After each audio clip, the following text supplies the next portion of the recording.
Welcome to Inner Fragrance Stories, where every tale carries a soothing aroma for the soul.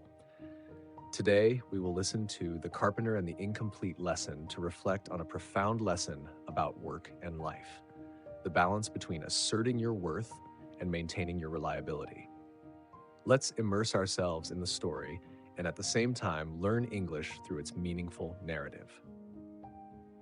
Once upon a time, there was a young carpenter who worked at a woodworking workshop. His mentor, an old master craftsman, taught him, "Work diligently, speak modestly, and never stop honing your skills in every aspect of the workshop's operations." The young carpenter took this teaching to heart. 10 years later, the old master retired and the young man became a skilled craftsman himself. He worked with the same dedication and diligence as before. However, one day he visited his old mentor with a gloomy face. The master saw this and asked, "What is troubling you, my son?" The young carpenter sighed and poured out his heart. "I have followed your teachings exactly for all these years. I have been quiet, focused on my work, and I have mastered every skill in the workshop.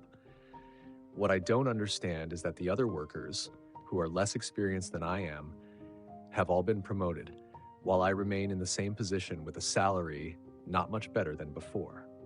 The master asked, "Are you sure that you are truly irreplaceable in the workshop?" He nodded, "Absolutely." The master thought for a moment and then said, "Then tomorrow, ask for a day off. Use any reason you like. It is time you gave yourself a break." Though surprised, the more he thought about it, the more sense it made. He thanked his teacher and went to request a day off. When he returned to work, the manager immediately called him into the office. He said that everything at the workshop had been thrown into chaos in his absence. Many problems had arisen that no one else knew how to solve, as he was always the one to handle them. Realizing his importance, the manager decided to promote him to foreman of the carpentry team. He was immensely grateful for his mentor's wisdom.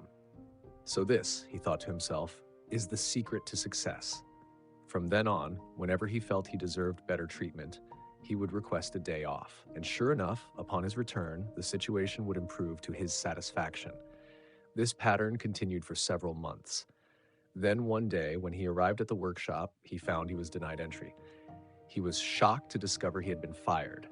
Unable to believe it and not knowing what else to do, he went back to see his old master.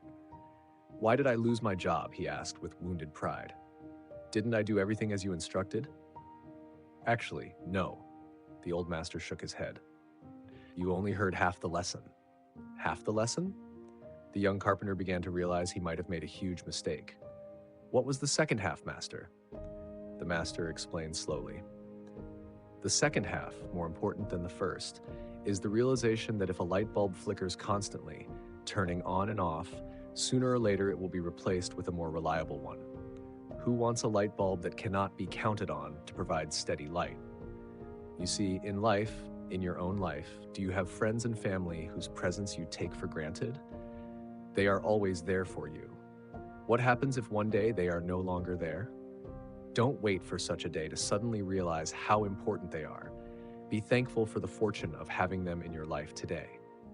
Similarly, do not let yourself be taken for granted, but at the same time, continue to do your work well. Don't halt everything just because things don't go your way.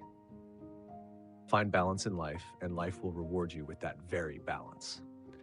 And so, dear listeners, our story ends here. As the old master taught, the key lesson is not just to avoid being taken for granted, but also to be a reliable person.